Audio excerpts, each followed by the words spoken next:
برحق شریعت کس کی اجازت سے بن سکتی ہے اور دین میں بدعت پیدا کرنے کا کیا حکم ہے؟ ان سوالوں کے جواب کو جانیں گے آج کے اس ایپیسوڈ میں۔ اعوذ باللہ من الشیطان الرجیم، بسم اللہ الرحمن الرحیم۔ ناظرین کرام، السلام علیکم۔ سبیل قرآن کے اس تفسیری پروگرام میں ایک بار پھر ہم آپ کو خوش آمدید کہتے ہیں۔ آج ہم سورہ شورى کی 2 آیتوں کی تفسیر کو لے کر حاضر ہوئے۔ آئیے سب سے پہلے آیت نمبر 21 کی تفسیر کو جاننے کے لیے اس کی تلاوت اور ترجمے کو غور سے سنتے ہیں۔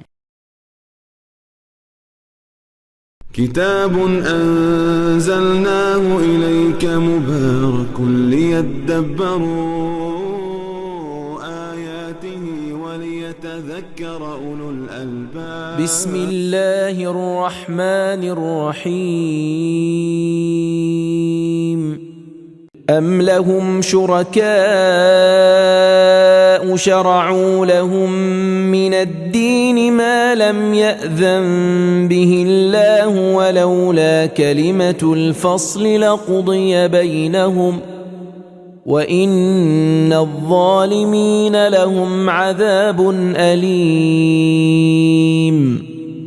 کیا ان لوگوں کے بنائے ہوئے ایسے شریک ہیں جنہوں نے ان کے لیے ایسا دین مقرر کیا ہے جس کی خدا نے اجازت نہیں دی، اور اگر فیصلے کے دن کا وعدہ نہ ہوتا تو ان میں یقینی اب تک فیصلہ ہو چکا ہوتا، اور ظالموں کے واسطے ضرور دردناک عذاب ہے۔ ناظرین، ہم نے اس آیت مبارکہ کی بہترین تلاوت اور ترجمے کو غور سے سن لیا ہے، اب اس کے نکات کو بھی جان لیتے ہیں۔ كتاب أنزلناه إليك مبارك ليدبروا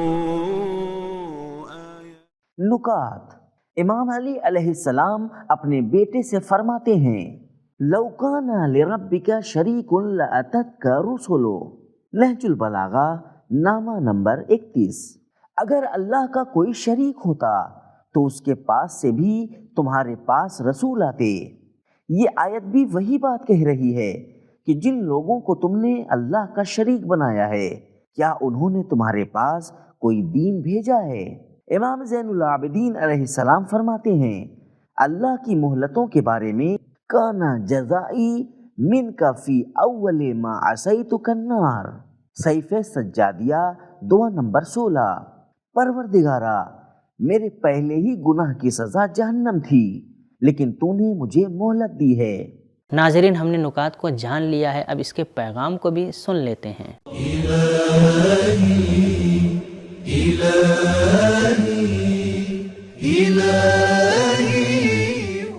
پیغام نمبر 1، انسان قانون کا محتاج ہے، اور اس محتاجی اور ضرورت کو صرف اللہ پورا کر سکتا ہے، کوئی اور نہیں۔ نمبر 2، برحق شریعت صرف اللہ کی اجازت سے ہی بن سکتی ہے، اور بغیر اس کی اجازت کے کوئی چیز شرعی حیثیت نہیں رکھتی۔ نمبر 3، دین میں بدعت پیدا کرنا اور اس کی اجازت کے بغیر قانون بنانا شرک ہے۔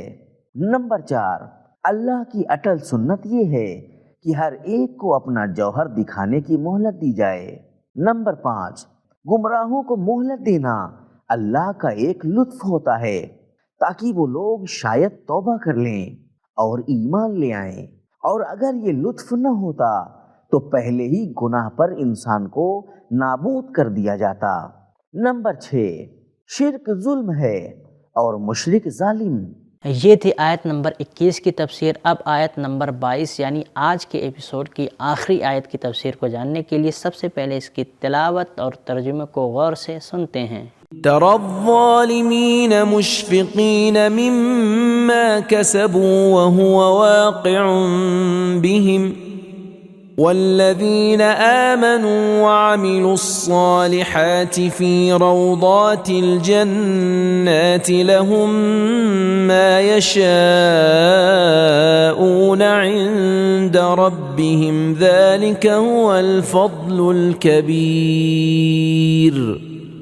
قیامت کے دن دیکھو گے کہ ظالم لوگ اپنے اعمال کے وبال سے ڈر رہے ہوں گے، اور وہ ان پر پڑ کر رہے گا، اور جنہوں نے ایمان قبول کیا اور اچھے اچھے کام کیے وہ بہشت کے باغوں میں ہوں گے، وہ کچھ چاہیں گے ان کے لیے ان کے پروردگار کی بارگاہ میں موجود ہے، یہی تو خدا کا بڑا فضل ہے۔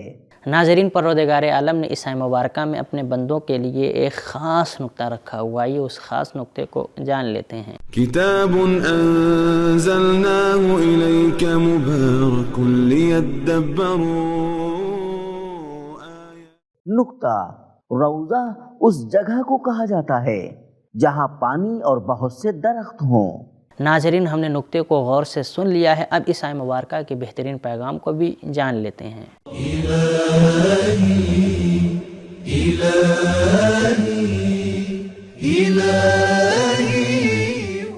پیغام نمبر 1، انسان کے برے اعمال کا نتیجہ سوائے جہنم کے کچھ نہیں ہے۔ نمبر 2، قیامت کے دن عذاب سے ڈرنے کا کوئی فائدہ نہیں ہوگا۔ نمبر 3، جنت میں مادی اور معنوی نعمتیں ساتھ ساتھ ہوں گی۔ نمبر 4، دنیا میں محرومیت اور حرام چیزوں سے دوری کی بھرپائی ایک دن کر دی جائے گی۔ ما یشاؤون، جنت میں مومنوں کی تمام مادی اور معنوی خواہشیں پوری کی جائیں گی۔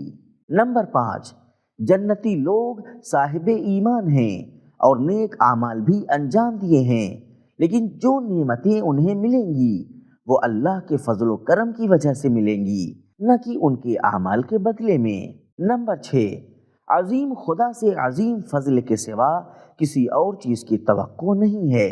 تو ناظرین، آج کے ایپیسوڈ میں ہم نے جانا کہ برحق شریعت صرف پروردگار عالم کے حکم اور اس کی اجازت سے بن سکتی ہے، اور اس کی اجازت کے بغیر کوئی بھی چیز شرعی حیثیت نہیں رکھتی ہے، اور دین میں بدعت پیدا کرنا شرک ہوتا ہے۔ یہ تھا ہمارا آج کا ایپیسوڈ، ملتے ہیں اگلے ایپیسوڈ میں، تب تک کے لیے شکریہ، خدا حافظ۔ سبیل قرآن، قرآنی سماج کی پہچان۔